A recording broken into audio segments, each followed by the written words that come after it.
Queridos amigos, luz do mundo e sal da terra, bom dia, boa tarde, boa noite. Meu nome é Dario Bueno e também sou conhecido como Burro. Fui vereador em Jacareí, cidade do interior do estado de São Paulo. Peça e lhe será dado, bata e a porta se abrirá. Essas são grandes verdades, né? E essas verdades, elas são verdades porque tudo, né, que você tiver desejo, se tiver vontade, e se você conhecer como as coisas se relacionam de maneira sucessiva e simultaneamente, você pode planejar e conquistá-las, né? E assim, e as pessoas sabem disso, né?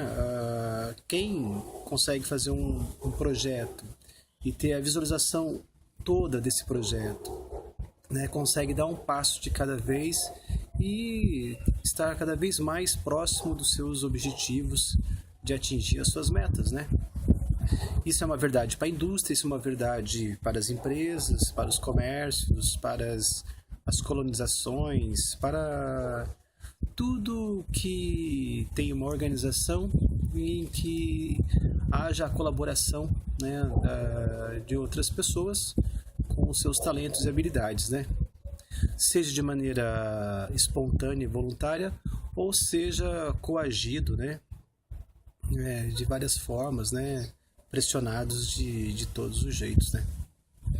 A gente vê a grande campeã, né, do campeonato passado, do mundial passado, ser eliminada no seu segundo jogo, né?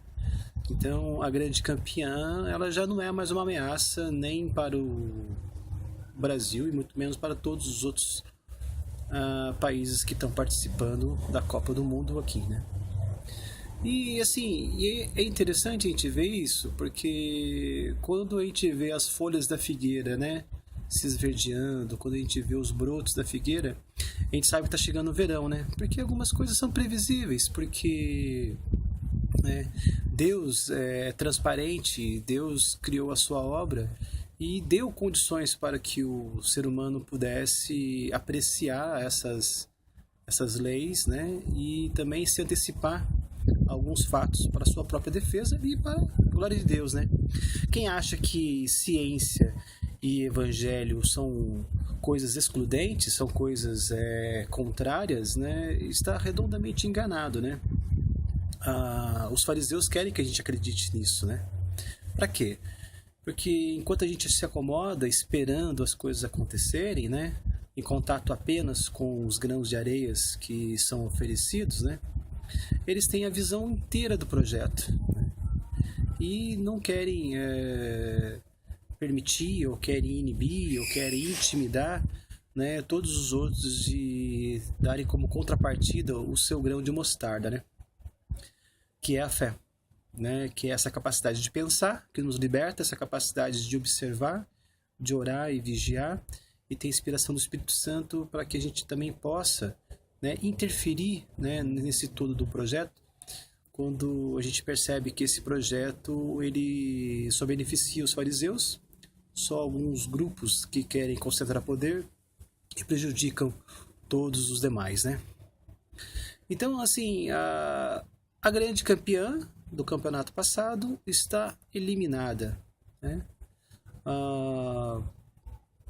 Disseram que o povo brasileiro quer o Hexa, disseram que o povo brasileiro quer ser campeão mais uma vez, disseram que o povo brasileiro teria orgulho de sediar a Copa aqui no Brasil, né? Assim, de onde tiraram essa ideia de que o povo brasileiro queria tudo isso, eu não sei, né?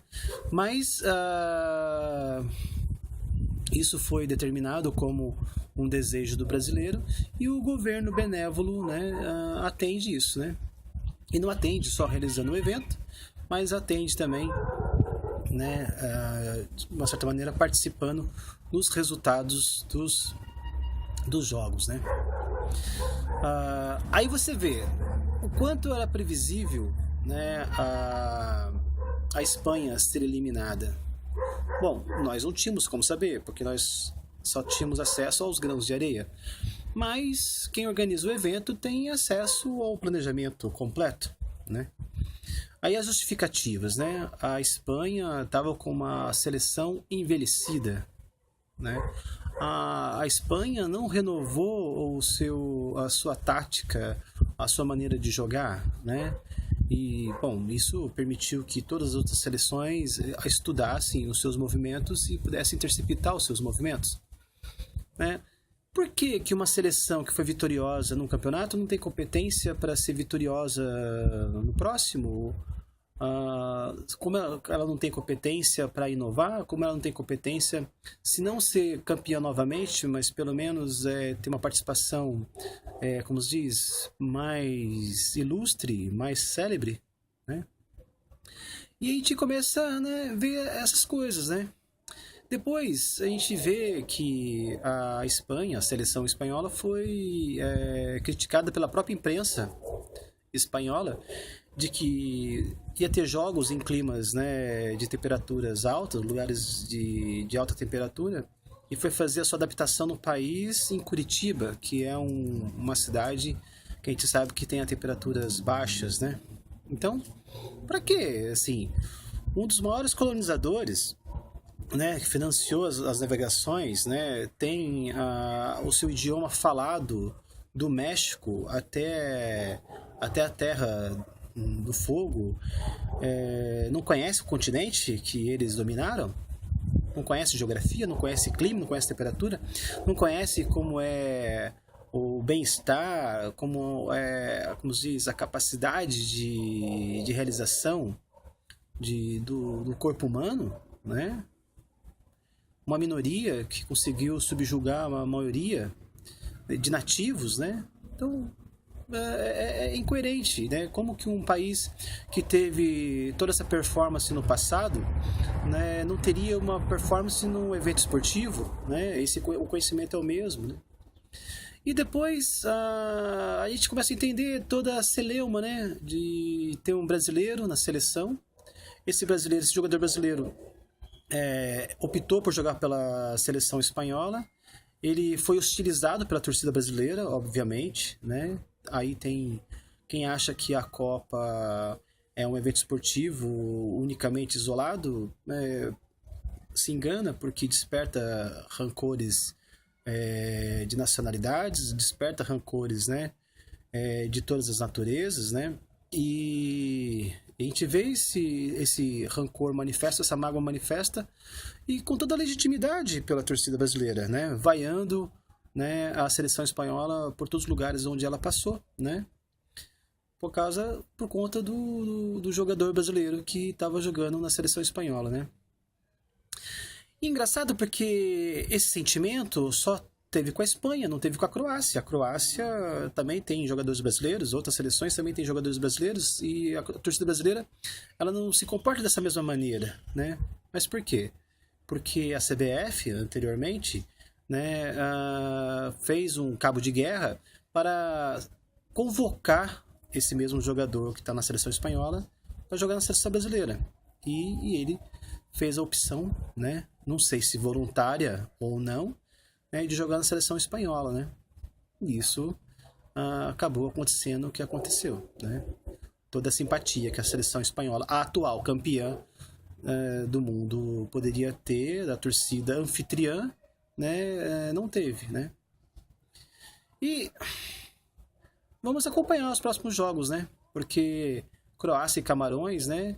Interessante também o jogador mais expressivo, né, da seleção dos Camarões, né, ser expulso porque dá um soco nas costas do jogador croata sem a bola estar, né, em disputa, é uma coisa um tanto suspeita, não? O que a gente percebe que nesse campeonato a mais obediente às leis de Deus é um objeto, é a bola, né? Porque a bola, com a sua natureza, né, inanimada, né, é a que é mais dotada de rebeldia e espírito, porque uma vez chutada, né, ela vai fazer as suas coisas, né, da maneira que bem entender, né. E as seleções treinam, né, com toda a dedicação, todo o esforço para ter o domínio da bola, e ela é a única rebelde e diante dos homens e a única testemunha da graça de Deus, né? Então, que seja a bola a campeã desse mundial, né? Eu fico torcendo para a bola, né? Que não por acaso despertou o fascínio dos cientistas da NASA que estavam estudando a sua aerodinâmica e se divertindo, né, com toda a lei, né, e a graça da física, né? Então viva a Brazuca, né? A mais brasileira, né, de todas, né? E a mais obediente às leis de Deus.